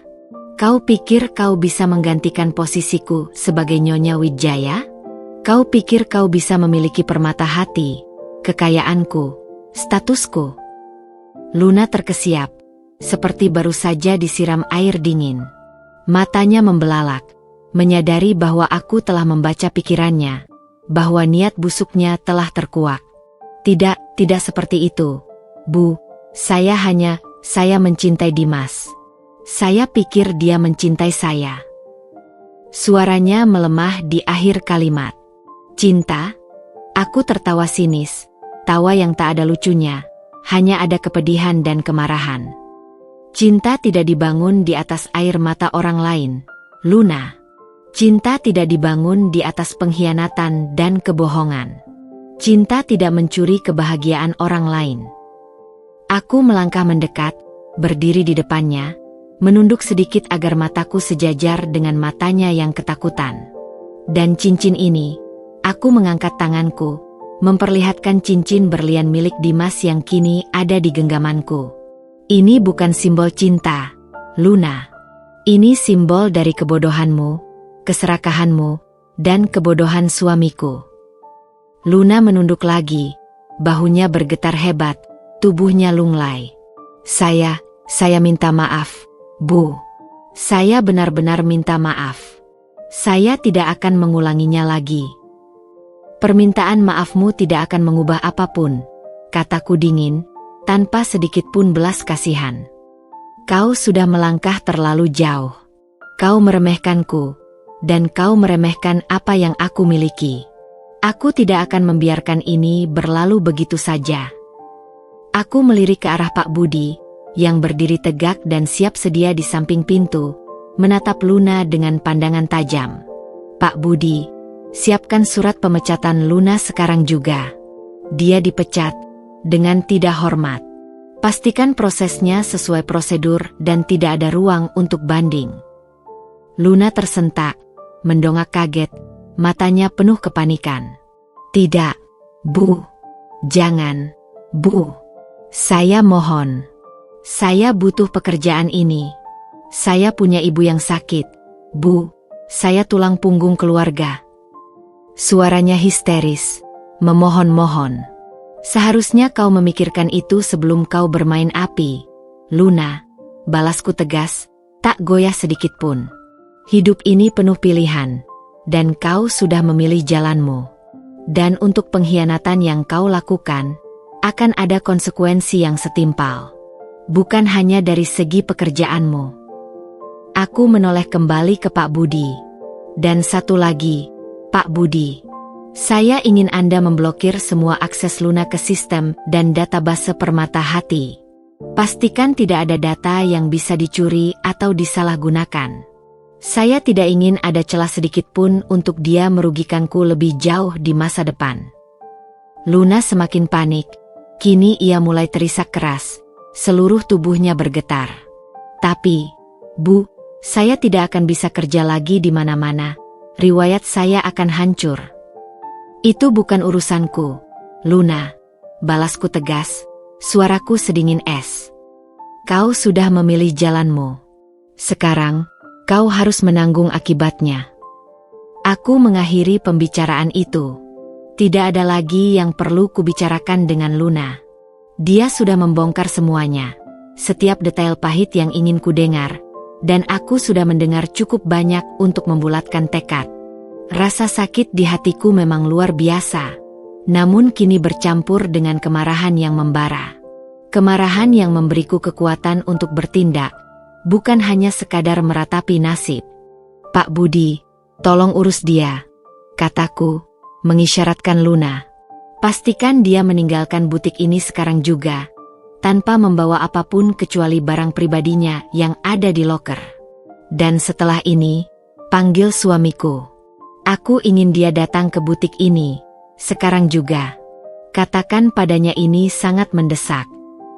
Setelah Luna digiring keluar ruangan oleh Pak Budi, suaranya yang memohon-mohon dan isak tangisnya yang memilukan perlahan menghilang seiring tertutupnya pintu lift, keheningan kembali merayapi ruang kerjaku. Namun, keheningan kali ini terasa berbeda. Bukan lagi keheningan yang mencekam atau membebani, melainkan keheningan yang penuh dengan resolusi, ketenangan yang dingin, dan sebuah rencana yang mulai terbayang jelas di benakku. Aku telah membuat keputusan, sebuah keputusan final yang tak bisa diganggu-gugat. Bukan hanya untuk diriku, tetapi untuk harga diriku yang terinjak-injak, untuk bisnisku yang telah dinodai, dan untuk setiap tahun yang kubangun dengan kesetiaan yang ternyata bertepuk sebelah tangan. Aku bangkit dari kursi, melangkah pelan menuju jendela kaca besar yang membentang dari lantai ke langit-langit. Dari sana, aku menatap keluar. Kota Jakarta di bawah sana tampak begitu sibuk. Hiruk-pikuk kehidupannya seolah tak terpengaruh oleh kehancuran yang kurasakan di dalam. Gedung-gedung pencakar langit menjulang tinggi, mobil-mobil bergerak seperti semut di jalanan. Sebuah pemandangan yang biasanya memberiku inspirasi, kini terasa ironis. Di tanganku, cincin berlian milik Dimas terasa dingin dan asing, sebuah beban yang tak lagi berharga. Aku memutarnya, membiarkan pantulan cahayanya menari di jemariku, namun tak ada lagi keindahan yang terpancar. Dulu, cincin ini adalah simbol kebahagiaan, sebuah janji abadi. Sekarang, ia adalah bukti nyata dari pengkhianatan yang paling menyakitkan, sebuah tanda yang mengukir luka di hatiku. Aku tidak lagi melihat kilau berlian yang jernih, hanya bayangan kebohongan yang terpantul. Pikiranku berkejaran, menyusun strategi selanjutnya. Dimas, dialah yang paling utama. Dia harus menghadapi ini. Dia harus tahu bahwa semua kedoknya sudah terbongkar, bahwa jaring kebohongannya telah kusut dan siap untuk dihancurkan. Aku tidak akan membiarkannya lolos begitu saja dengan alasan klise, permintaan maaf kosong, atau janji-janji palsu seperti yang sudah-sudah. Aku ingin dia merasakan betapa sakitnya kehancuran ini, betapa pedihnya dikhianati, dan betapa mahal harga dari pengkhianatan yang telah ia tanam. Setiap menit yang berlalu terasa seperti jam. Aku tahu Pak Budi akan segera menghubunginya. Aku membayangkan ekspresi Dimas saat menerima panggilan itu. Pasti ia akan bingung, mungkin sedikit panik, bertanya-tanya mengapa aku tiba-tiba memanggilnya ke butik saat jam kerja. Apa yang akan ia katakan pada sekretarisnya? Alasan apa yang akan ia pakai untuk datang ke butikku? Aku tahu persis Dimas yang kukenal adalah seorang manipulator ulung. Dia selalu punya cara untuk berkelit, untuk membalikan fakta, untuk membuat dirinya terlihat sebagai korban. Tapi kali ini, tidak akan ada jalan keluar baginya. Aku sudah mempersiapkan diri. Aku kembali duduk di mejaku, mencoba mengalihkan perhatian dengan memeriksa beberapa email penting atau laporan keuangan yang menumpuk. Namun, tak ada satupun angka atau kalimat yang bisa masuk ke dalam benakku. Pikiranku terus kembali pada Dimas dan Luna. Bagaimana mereka bertemu di galeri seni itu? Seberapa sering mereka bertemu di apartemen rahasia itu? Apa saja yang mereka bicarakan tentangku? Apakah mereka menertawakanku? Rasa cemburu memang ada, membakar seperti bara. Namun lebih dominan adalah rasa marah yang membara, harga diri yang terinjak-injak, dan pengkhianatan yang terjadi di rumahku sendiri, di bisnisku sendiri, di bawah hidungku sendiri. Ini adalah penghinaan terbesar yang pernah kudapat. 15 menit berlalu. Lalu 20. Setiap detik terasa semakin panjang dan mendebarkan, seolah waktu berhenti berputar. Aku bisa merasakan jantungku berdebar lebih kencang. Bukan karena takut, melainkan karena antisipasi akan konfrontasi yang akan datang. Akhirnya, ponselku bergetar. Sebuah pesan dari Pak Budi, singkat namun padat. Bu Direktur, Pak Dimas sudah dalam perjalanan. Diperkirakan 10 menit lagi sampai. Sebuah senyum tipis, dingin, dan penuh determinasi terukir di bibirku. Ini dia, momen yang kutunggu. Jantungku berdebar lebih kencang, bukan karena takut, melainkan karena antisipasi dan keinginan untuk mengakhiri sandiwara ini. Aku harus tampil kuat, tak tergoyahkan, seolah tidak ada satupun yang bisa melukaiku. Aku ingin dia melihat bahwa wanita yang dulu ia cintai dan kini ia khianati, jauh lebih kuat dan lebih tangguh dari yang ia bayangkan. Aku ingin dia melihat betapa besar kerusakan yang telah ia ciptakan, dan bahwa aku tidak akan membiarkannya lolos begitu saja tanpa membayar harganya. Aku mengatur napas, menarik udara dalam-dalam, lalu menghembuskannya perlahan. Aku meluruskan blazer mewahku, dan menatap pantulan diriku di dinding kaca, menilai penampilanku. Mata itu bukan lagi mata seorang wanita yang terluka dan putus asa. Itu adalah mata seorang pejuang yang siap menghadapi pertempuran terakhir. Pertempuran yang akan menentukan nasib masa depanku. Pertempuran dengan suamiku sendiri. 10 menit yang dijanjikan Pak Budi terasa seperti keabadian. Setiap derit pintu lift yang samar terdengar di kejauhan, setiap langkah kaki di koridor lantai eksekutif, membuat jantungku berdesir dengan irama yang tak biasa. Aku duduk tegak di balik meja kerjaku yang luas, dengan cincin berlian milik Dimas tergenggam erat di telapak tangan. Dinginnya berlian itu seolah menenangkan badai dalam diriku, memberiku fokus dan ketenangan yang kubutuhkan. Aku ingin Dimas melihatku dalam kondisi terbaikku, tak tergoyahkan, seolah tidak ada satupun pengkhianatan yang mampu menggoyahkan diriku. Aku ingin ia melihat seorang Aruna yang kuat, bukan wanita rapuh yang biasa ia lihat belakangan ini. Pintu ruanganku diketuk pelan, 3 kali. Aku menarik napas dalam, menghembuskannya perlahan, mempersiapkan diri untuk konfrontasi yang akan datang. Masuk, ujarku, suaraku stabil dan terkendali, tanpa sedikit pun nada emosi yang bocor. Pak Budi masuk lebih dulu, wajahnya tegang namun profesional, menunjukkan rasa hormatnya kepadaku dan keseriusan situasi. Di belakangnya, muncul sosok Dimas. Dia mengenakan kemeja biru muda yang rapi, sedikit kusut di bagian lengan, dengan rambut sedikit acak-acakan, gaya khasnya yang dulu selalu membuatku tersenyum. Namun, senyum itu kini tak lagi ada. Wajahnya menunjukkan sedikit kebingungan, bercampur sedikit kekesalan karena dipanggil tiba-tiba ke butikku di jam sibuknya. Dia sama sekali tidak menyadari aura gelap yang menyelimuti ruangan, atau tatapan mata Pak Budi yang tampak menghakiminya. "Aruna? Ada apa ini?" Pak Budi bilang ada yang mendesak.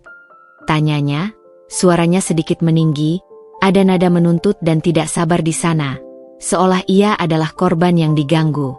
Dia sama sekali tidak melihat keanehan dalam cara Pak Budi menatapnya, atau dalam keheningan yang mencekam yang menyelimuti kami bertiga. Aku mengangkat pandanganku, menatapnya lurus di mata, mencoba menembus topeng kepura-puraannya. "Duduk, Dimas," kataku, tanpa senyum, tanpa sapaan ramah, nadaku datar namun penuh perintah, tak terbantahkan. Aku ingin dia merasakan atmosfer yang kubangun, tekanan yang tak terlihat. Dimas mengernyit, terkejut dengan nada suaraku yang dingin dan tidak biasa. Dia melirik Pak Budi yang tampak menghindarinya, seolah enggan terlibat dalam drama rumah tangga ini, lalu menatapku lagi, kini mulai merasakan ada sesuatu yang sangat tidak beres. Perlahan, dia melangkah dan duduk di kursi di hadapanku, menyisakan jarak meja kerja yang seolah menjadi pembatas antara dua dunia. Ada apa sebenarnya, Aruna? Aku sedang ada rapat penting dengan klien di luar. Jangan membuat drama tak perlu. Aku tidak punya banyak waktu, ujarnya, berusaha terdengar kesal dan berkuasa, namun aku bisa merasakan sedikit getaran dalam suaranya. Dia mencoba menutupi kegugupannya, mencoba mengintimidasi, tapi aku tidak gentar. Aku tersenyum tipis, senyum yang sama dinginnya dengan yang kuberikan pada Luna tadi. Drama? Oh, ini bukan drama, Dimas. Ini adalah kenyataan. Realitas pahit yang sudah kau bangun selama berbulan-bulan, bahkan mungkin bertahun-tahun. Wajah Dimas sedikit pucat, menyadari arah pembicaraanku. Dia menelan ludah dengan susah payah, matanya mulai menunjukkan sedikit kepanikan yang tak bisa ia sembunyikan. Apa maksudmu, Aruna? Aku tidak mengerti. Dia masih mencoba berpura-pura. Aku meletakkan kedua tanganku di atas meja mahoni yang mengkilap. Perlahan, aku membuka telapak tanganku yang tadi menggenggam erat. Di tengah-tengah meja, aku meletakkan cincin berlian itu. Kilauan berlian itu memantul di mata Dimas, seolah menamparnya dengan cahaya kebenaran. Seketika, ekspresi Dimas berubah drastis. Dari sedikit panik, menjadi kaget luar biasa, lalu pucat pasi seperti mayat, dan akhirnya, rasa takut yang begitu nyata dan tak bisa disembunyikan lagi. Matanya terbelalak menatap cincin itu, lalu beralih padaku, lalu kembali ke cincin, seolah tak percaya apa yang ada di depannya. Ia tahu persis cincin itu. Itu adalah cincin yang sama. Ini, bisiknya, suaranya nyaris tak terdengar, seolah udara meninggalkannya, tersedot habis oleh ketakutan. Bagaimana ini ada padamu? Aku kan sudah bilang itu hilang. Aku tidak menjawab. Aku hanya menatapnya tajam, membiarkan pertanyaannya menggantung di udara, membiarkan dia bergulat dengan ketakutan dan kebingungannya sendiri. Aku ingin dia merasakan setiap detik penyiksaan ini, setiap detik kesadaran akan kesalahannya. Aroma parfum wanita yang tadi samar tercium di bab 1, kini seolah semakin kuat menguar dari dirinya, bercampur dengan aroma penyesalan yang baru muncul dan bau kebohongan yang telah ia simpan. Ini cincin yang kau bilang hilang saat perjalanan dinas ke Bali tahun lalu, bukan? Tanyaku, suaraku bergetar pelan, bukan karena sedih, tapi karena amarah yang kubendung, sebuah gunung berapi yang siap meletus. Aku tahu setiap detailnya. Dimas tidak menjawab. Dia hanya menunduk, bahunya merosot, seolah semua kekuatan di tubuhnya telah lenyap, dan ia tak lebih dari seorang pecundang. Dia tahu aku sudah tahu. Permainannya sudah berakhir. Topengnya telah robek. Lalu, Dimas, lanjutku, suaraku mengeras, dingin dan penuh otoritas, menusuk hingga ke tulang. Mungkin kau bisa menjelaskan kepadaku, mengapa cincin yang kau klaim hilang ini, pagi ini melingkar di jari manis Luna Kirana, salah satu karyawanku, di butikku sendiri? Apa hubungannya Luna dengan cincin ini, dan denganmu? Pertanyaan itu menghantamnya seperti pukulan telak di perut, membuat Dimas terhuyung mundur dalam kesadaran. Dimas mendongak, matanya yang tadi dipenuhi rasa takut kini bercampur dengan kepanikan yang teramat sangat. Dia mencari-cari kata, mencoba menemukan celah untuk berbohong lagi, untuk berkelit, untuk memutarbalikkan fakta. Namun, kali ini, tidak ada celah. Tidak ada lagi jalan keluar. Luna ada di sini. Tanyanya, suaranya bergetar, mencoba mengubah topik, mencari celah, apapun untuk mengalihkan pembicaraan. Oh, Luna baru saja pergi, kataku, tersenyum sinis, senyum yang menjanjikan kehancuran. Setelah kita berdiskusi panjang lebar, dia sudah menceritakan semuanya. Dimas, segalanya. Setiap detailnya. Dari awal pertemuan kalian di galeri seni, pertemuan rahasia di apartemenmu, hingga rencana busuk kalian untuk menghancurkan pernikahanku dan mengambil alih segalanya. Wajah Dimas kembali memucat, kini benar-benar putih. Ia menatapku dengan tatapan kosong, seolah baru saja melihat hantu, atau lebih tepatnya, melihat semua dosanya terpampang nyata di depannya. Dia tidak lagi memiliki kartu untuk dimainkan. Pertarungan ini, yang baru saja dimulai, sudah dimenangkan olehku. Ruangan itu diselimuti keheningan yang menyesakkan, begitu pekat hingga aku bisa merasakan beratnya di udara. Hanya desahan napas Dimas yang terdengar. Napas seorang pria yang kini terpojok. Wajahnya pucat pasi, matanya menerawang kosong, seolah jiwanya baru saja dicabut paksa dari raganya. Cincin berlian yang tergeletak di tengah meja, di antara kami, memantulkan cahaya lampu, menyoroti kehancuran yang terpampang nyata di antara dua orang yang pernah berjanji setia. Jadi, suaraku memecah keheningan, dingin dan penuh otoritas yang tak terbantahkan. Setiap kata terasa seperti es yang menampar. Apakah ada hal lain yang ingin kau katakan, Dimas? Apakah ada kebohongan lain yang ingin kau tutupi? Sebelum aku memutuskan langkah selanjutnya, jangan mencoba memutarbalikkan fakta lagi. Dimas mengangkat wajahnya, menatapku dengan tatapan yang dulu pernah kupuja, tatapan yang penuh janji dan kehangatan. Kini, hanya menyisakan kehampaan, rasa takut, dan sedikit keputusasaan. Aruna, aku bisa jelaskan. Kumohon, dengarkan aku dulu. Suaranya serak, penuh keputusasaan, terdengar seperti bisikan orang yang tenggelam. Jelaskan apa? Balasku sinis, tak memberinya kesempatan sedikit pun untuk mengarang cerita atau beralibi. Aku ingin dia merasakan betapa ia telah direndahkan. Luna sudah menjelaskan semuanya. Dimas, segalanya. Dari pertemuan kalian di galeri seni 8 bulan lalu, tepat saat kau bilang ada proyek mendadak di luar kota. Pertemuan-pertemuan rahasia kalian di apartemenmu yang kau sebut kantor darurat, atau tempat berpikir tenang. Hingga rencana busuk kalian untuk menghancurkan pernikahanku dan mengambil alih segalanya. Termasuk butik ini.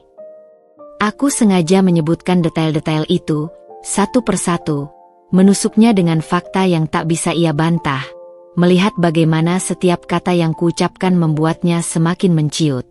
Wajah Dimas semakin memucat, nyaris tak berdarah.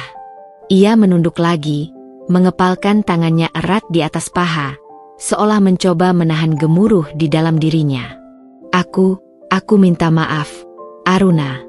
Aku tahu aku salah besar. Aku khilaf. Aku benar-benar menyesal. Khilaf. Aku tertawa getir. Tawa yang tak ada lucunya. Hanya ada kepedihan dan amarah yang menusuk. 8 bulan, Dimas. 8 bulan kau khilaf? 8 bulan kau berbohong, bermain di belakangku, bersenang-senang dengan karyawanku sendiri, sambil tetap pulang ke rumah, makan masakan yang ku siapkan dengan tanganku, tidur di sampingku setiap malam, seolah tak ada yang terjadi?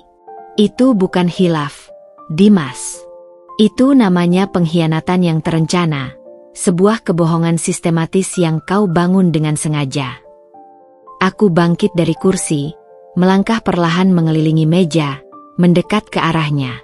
Setiap langkahku terasa berat, seperti langkah seorang algojo. Dimas mengangkat kepalanya lagi, menatapku dengan mata memohon, penuh ketakutan yang jelas terlihat. Aku tahu kau mungkin merasa lelah dengan kesibukanku, Dimas. Lanjutku, suaraku sedikit melunak, namun hanya untuk sesaat, penuh kekecewaan yang mendalam, bukan simpati. Aku tahu aku mungkin kurang waktu untukmu, sibuk dengan permata hati. Tapi mengapa kau tidak pernah bicara padaku? Mengapa kau memilih jalan ini? Mengapa kau merusak semua yang telah kita bangun bersama selama 10 tahun ini, dengan pengkhianatan serendah ini? Air mata mulai menggenang di pelupuk matanya, membuat bola matanya berkaca-kaca. Aku bingung. Aruna. Aku merasa kesepian. Kau terlalu fokus pada butik. Aku merasa diabaikan. Aku. Kesepian? Potongku tajam, suaraku meninggi. Tak bisa lagi menahan gejolak emosi yang ingin meledak di dadaku. Kau pikir aku tidak kesepian, Dimas? Aku membangun bisnis ini juga untuk masa depan kita, untuk kenyamanan dan stabilitas kita. Aku berusaha keras untuk menjadi istri yang baik, yang suportif, yang selalu percaya padamu. Aku selalu ada saat kau butuh. Dan kau membalasnya dengan berkhianat, dengan tidur dengan karyawanku sendiri, di apartemen yang kau bilang hanya untuk pekerjaan. Bagaimana bisa kau mengatakan itu? Aku melihat Pak Budi yang berdiri di dekat pintu, raut wajahnya menunjukkan simpati yang jelas padaku, dan kemarahan yang tak terkendali pada Dimas. Dia pasti juga merasa jijik dan muak dengan pengakuan ini, dengan kebusukan yang terungkap. Dimas menggeleng-gelengkan kepala, air matanya mulai menetes. Aku bersumpah, Aruna, aku akan mengakhiri semuanya dengan Luna. Aku akan mengakhiri hubungan ini detik ini juga. Aku akan kembali padamu. Kita bisa perbaiki ini, sayang. Kumohon, beri aku satu kesempatan lagi. Aku tidak akan mengulanginya. Kita bisa ke konseling pernikahan. Kita bisa. Dia mencoba meraih tanganku, tangannya terulur gemetar. Namun aku segera menariknya menjauh, seolah sentuhannya menjijikkan.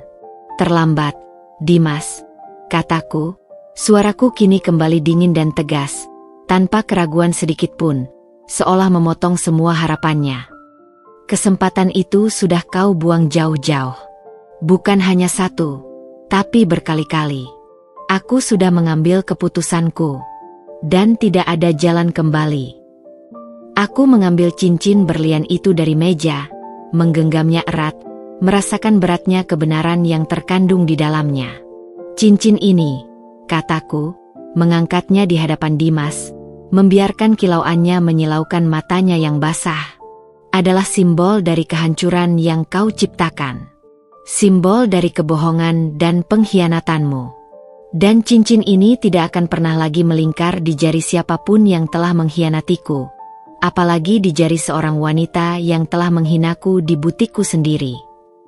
Dimas menatap cincin itu, lalu kembali padaku, tatapannya kosong, putus asa, seolah semua harapannya telah lenyap. Dia tahu ini bukan ancaman kosong. Dia tahu ini adalah akhir dari segalanya. Badai pengakuan memang telah berlalu, namun badai kehancuran yang sesungguhnya, badai untuk pernikahannya, baru saja dimulai. Dan kali ini, dia akan tenggelam di dalamnya. Keheningan kembali menggantung di ruanganku. Namun kini bukan lagi keheningan yang menyesakan karena keraguanku, melainkan keheningan yang penuh ketegasan dari pihakku. Udara terasa dingin dan tipis, seolah semua kehangatan telah lenyap.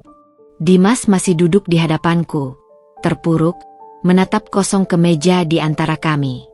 Cincin yang tadi kulemparkan kini kembali tergenggam erat di tanganku, dingin dan tak berarti, sebuah benda mati yang mewakili akhir dari segalanya.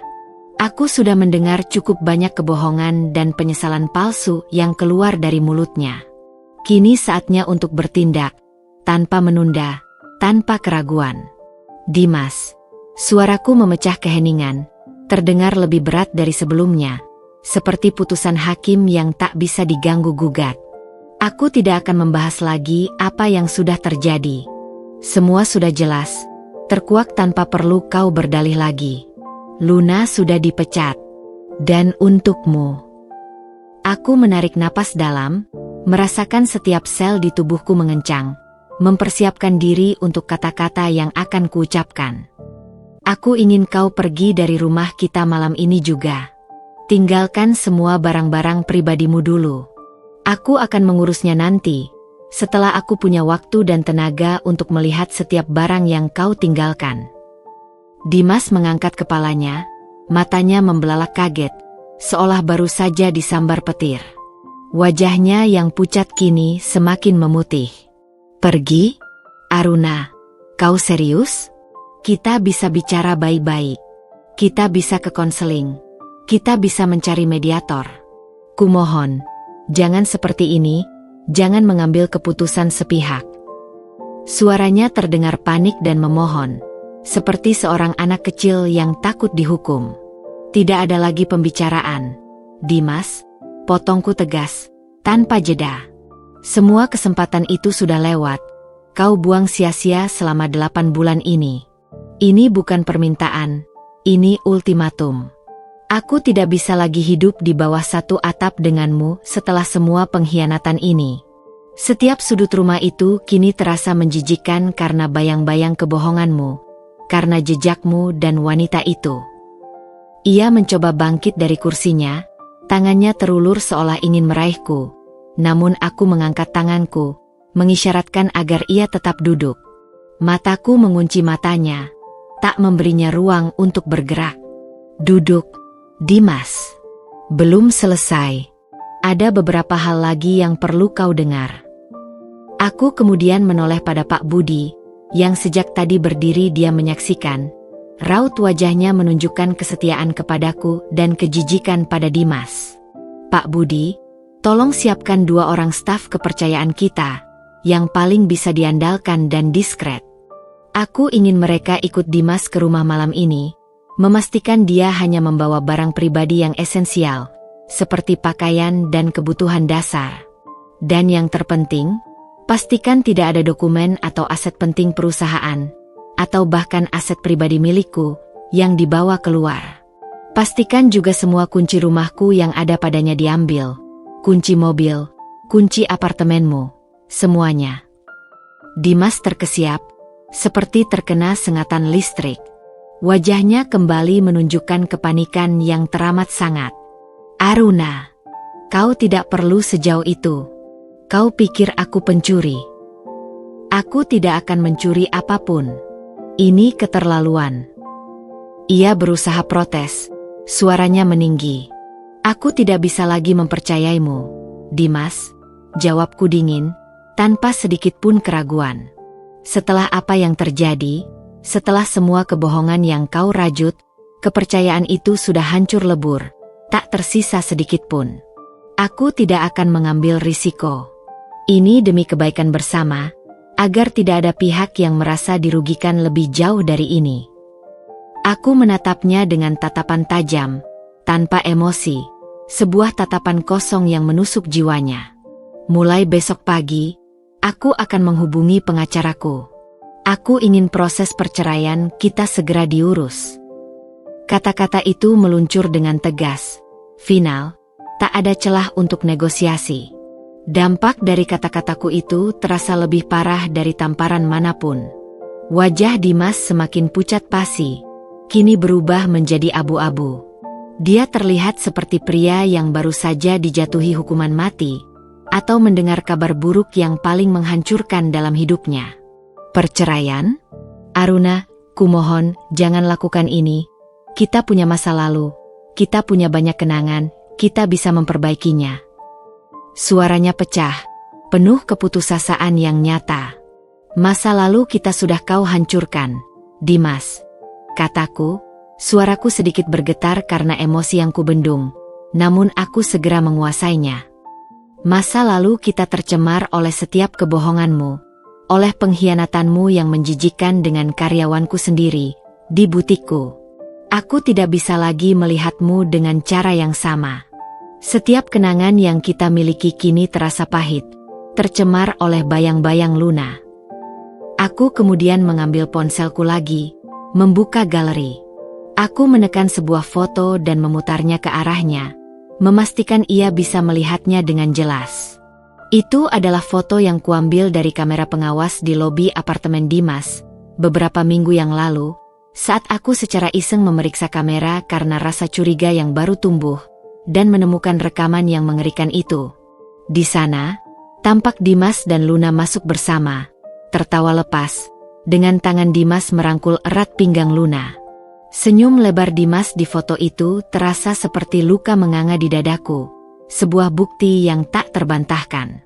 Dan ini, kataku, menunjuk foto itu, adalah bukti. Aku punya ini. Dan masih banyak lagi, Dimas. Aku punya rekaman dan bukti lain yang akan membuatmu tak bisa berkelit di pengadilan. Jadi, kau tidak punya pilihan lain. Aku tidak akan memberimu kesempatan untuk berbohong atau mengulur waktu lagi. Aku mematikan layar ponsel, kembali meletakkannya di meja. Dimas menatap foto itu, lalu ke arahku. Tatapannya benar-benar hancur, putus asa, tak berdaya. Dia tahu segalanya sudah terbongkar, dan aku telah siap dengan segala bukti yang tak terbantahkan. Tidak ada jalan keluar. Dia hanya bisa pasrah, menerima kekalahan telak ini. Pak Budi, kataku lagi, memastikan perintahku jelas, tak ada satupun yang terlewat. Tolong urus ini secepatnya. Aku ingin dia keluar dari rumah malam ini.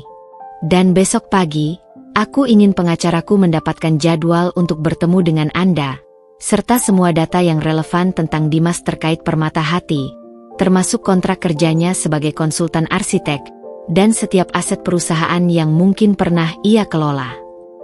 Aku tak ingin ada celah sedikit pun bagi Dimas untuk merugikan perusahaan. Pak Budi mengangguk tegas, penuh simpati kepadaku dan menunjukkan kesiapan totalnya untuk melaksanakannya. Baik, Bu Direktur. Akan saya urus segera. Anda jangan khawatir. Dimas hanya bisa menunduk, tak mampu lagi mengucapkan sepatah kata pun.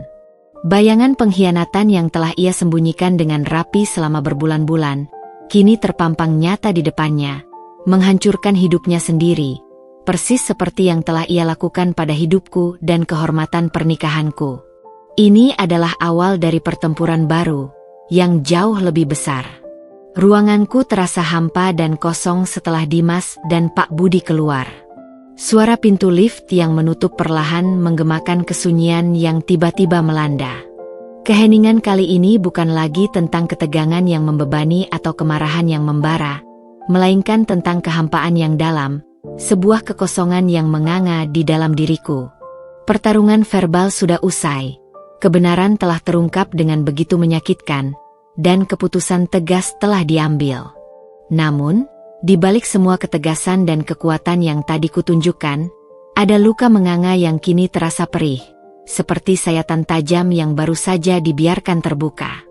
Hati kecilku, yang tadi kupaksa keras dan dingin demi menghadapi semua kebusukan itu, kini mulai merasakan guncangan hebat, seolah dinding pertahananku telah runtuh. Aku berdiri, melangkah gontai ke jendela kaca besar. Langit Jakarta di luar sana masih membiru cerah. Awan-awan putih berarak perlahan, seolah tak peduli sedikit pun dengan badai dahsyat yang baru saja melanda hidupku. Pemandangan kota yang sibuk itu terasa asing, seperti dunia lain yang jauh dari kehancuran batinku. Tanganku secara otomatis meraih dada, mencoba meredakan detak jantung yang masih berpacu tak karuan, seolah baru saja menyelesaikan lari maraton. Aku sudah memperkirakan bahwa semua ini akan menyakitkan, tapi rasanya jauh lebih dalam, menembus sampai ke tulang sumsumku. 10 tahun pernikahan, janji-janji suci yang diucapkan di altar, tawa dan tangis yang dibagi, mimpi-mimpi yang dibangun bersama, semuanya kini terasa hampa, tercemar, dan ternoda oleh pengkhianatan yang keji. Aku tidak hanya kehilangan seorang suami, aku kehilangan masa depan yang kubayangkan bersamanya, kehilangan kepercayaan pada seseorang yang paling kucintai, kehilangan bagian dari diriku sendiri. Air mata mulai menetes, perlahan, satu persatu, membasahi pipiku yang terasa dingin. Ini bukan air mata kesedihan yang putus asa dan meratapi nasib. Ini adalah air mata kemarahan dan kekecewaan yang mendalam, sebuah luapan emosi yang tak bisa lagi kutahan. Marah pada Dimas yang begitu tega merusak segalanya, marah pada Luna yang begitu lancang dan tak tahu malu, dan marah pada diriku sendiri yang begitu bodoh dan terlalu percaya, terlalu buta untuk melihat tanda-tanda yang sebenarnya sudah ada di depan mata. Bagaimana bisa aku tidak melihatnya? Bagaimana bisa aku begitu lengah? Aku memejamkan mata erat-erat, membiarkan air mata mengalir bebas, membersihkan sedikit demi sedikit rasa sakit yang terperangkap. Dalam diam, di antara isakan yang tertahan, aku bersumpah pada diriku sendiri. Ini adalah hari terakhir aku menjadi wanita yang lemah dan mudah dikhianati. Ini adalah hari terakhir aku membiarkan orang lain, siapapun itu, menghancurkan hidupku, merenggut kebahagiaanku. Permata hati adalah warisanku, kekuatanku, identitasku, dan aku tidak akan membiarkannya hancur karena drama pribadi yang memalukan ini. Ini adalah tentang kebangkitan. Setengah jam berlalu dalam diam yang berat. Aku menghabiskan waktu itu untuk memulihkan diri, membersihkan jejak air mata dari wajahku yang lelah, dan meneguhkan kembali tekad baja yang kini telah terbentuk. Aku tidak bisa berlarut-larut dalam kesedihan. Ada bisnis besar yang harus kuurus, ada karyawan yang bergantung padaku, dan ada masa depan yang harus kubangun kembali, sendirian jika perlu. Ponselku bergetar, memecah keheningan yang mulai terasa nyaman. Sebuah pesan singkat dari Pak Budi. Bu Direktur, Pak Dimas sudah meninggalkan rumah. 2 staf sudah mengkonfirmasi hanya barang pribadi yang esensial yang dibawa. Kunci rumah, kunci mobil, dan semua kunci lain yang ada padanya sudah di tangan saya. Pesan itu terasa seperti palu yang memukul paku terakhir ke peti mati pernikahanku. Dimas benar-benar pergi. Dia sudah keluar dari kehidupanku secara fisik. Aku menghela napas panjang, sebuah hembusan yang terasa membebaskan sekaligus menyakitkan. Ini adalah akhirnya. Akhir dari sebuah babak dalam hidupku yang penuh kebahagiaan palsu dan pengkhianatan tersembunyi. Tapi juga, ini adalah awal yang baru. Sebuah lembaran putih yang kini harus kuisi sendiri. Aku tidak tahu apa yang akan terjadi selanjutnya. Proses perceraian pasti akan sulit, berliku, melelahkan secara emosional dan finansial, dan mungkin akan sangat menyakitkan. Ada banyak hal yang harus kuurus, baik secara pribadi maupun profesional, menghadapi gosip, tatapan simpati, dan mungkin cemooh. Namun, satu hal yang pasti, aku tidak akan mundur. Aku akan menghadapi semuanya, kepala tegak, dengan kekuatan yang bahkan aku sendiri tidak tahu kumiliki. Aku membuka laptopku, bukan untuk laporan penjualan atau desain perhiasan baru, melainkan untuk mencari kontak. Aku mencari nama seorang pengacara perceraian terbaik di Jakarta, seorang yang tangguh, yang bisa melindungiku dan semua asetku. Pertempuran hukum akan segera dimulai, dan aku harus siap, dengan setiap bukti yang kubutuhkan, dengan setiap langkah yang matang. Aruna Wijaya telah jatuh, terluka parah, namun dia akan bangkit kembali. Lebih kuat, lebih bijaksana, dan jauh lebih tangguh dari sebelumnya. Butik Permata Hati, yang menjadi saksi bisu kehancuran pernikahanku, kini akan menjadi saksi bisu kebangkitan seorang wanita yang menolak untuk dihancurkan. Seorang wanita yang akan menemukan kembali kilaunya sendiri, jauh lebih terang dari berlian manapun. Hari-hari setelah konfrontasi yang menguras emosi dengan Dimas dan Luna terasa seperti terowongan panjang yang gelap, namun perlahan, cahaya kecil mulai terlihat di ujungnya. Rasa sakit masih ada, menggerogoti setiap sudut hatiku, namun tekadku untuk bangkit jauh lebih besar, membara seperti api yang tak padam. Aku tahu, untuk benar-benar memulai babak baru ini, aku harus melakukan restrukturisasi total, tidak hanya pada hatiku yang terluka, tetapi juga pada bisnis yang telah menjadi tulang punggung, mimpi, dan seluruh hidupku. Pagi pertama setelah Dimas pergi dari rumah, aku bangun sebelum fajar menyingsing, merasakan sensasi asing dari kesendirian. Rumah terasa sunyi, hampa, dan dingin. Tidak ada aroma kopi yang biasa disiapkan Dimas di dapur.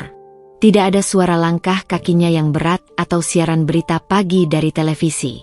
Kesunyian itu pahit, menusuk ke dalam hati, tapi juga memberiku ruang untuk bernapas, untuk berpikir jernih tanpa bayang-bayang kehadirannya yang kini terasa menjijikkan.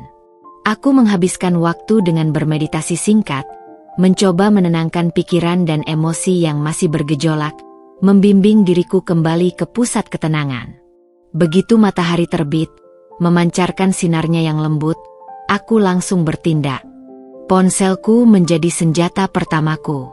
Aku menelepon Bapak Heru Nugraha, pengacara perceraian paling terkemuka di Jakarta. Reputasinya tidak diragukan lagi.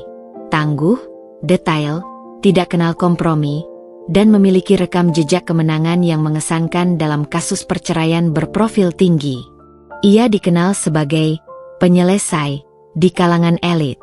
"Selamat pagi, Bapak Heru," sapaku dengan suara mantap, meskipun ada sedikit getaran halus yang tak bisa kusembunyikan di dalamnya. "Saya Aruna Wijaya. Saya perlu bantuan Anda untuk mengurus proses perceraian saya. Segera. Dan saya butuh Anda secepatnya untuk kasus ini." Bapak Heru mendengarkan dengan seksama setiap kata yang kuucapkan. Setelah aku menjelaskan secara singkat inti masalahnya, pengkhianatan yang jelas dan bukti-bukti tak terbantahkan yang kumiliki, dia setuju untuk bertemu sore itu juga di kantornya yang megah. Ada rasa lega yang menyelimutiku, namun juga cemas, karena aku tahu proses hukum pasti akan menjadi babak baru yang panjang dan melelahkan.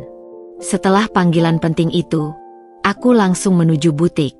Bukan untuk bekerja seperti biasa, tapi untuk pertemuan darurat dengan Pak Budi. Aku ingin memastikan Luna benar-benar tidak lagi memiliki akses apapun ke sistem dan data perusahaan, dan ingin membahas langkah-langkah internal lainnya untuk melindungi Permata Hati dari segala potensi kerugian. Di ruanganku, Pak Budi sudah menunggu dengan wajah serius dan penuh keprihatinan. "Semua akses Luna sudah diblokir, Bu Direktur," lapornya dengan nada tegas. "Saya juga sudah mengamankan semua data dan aset digital. Tidak ada yang hilang atau dicurigai disalahgunakan. Kami sudah memastikan dia tidak bisa masuk lagi ke sistem." Aku mengangguk, sedikit lega mendengar laporan itu. "Bagus sekali, Pak Budi. Kerja bagus.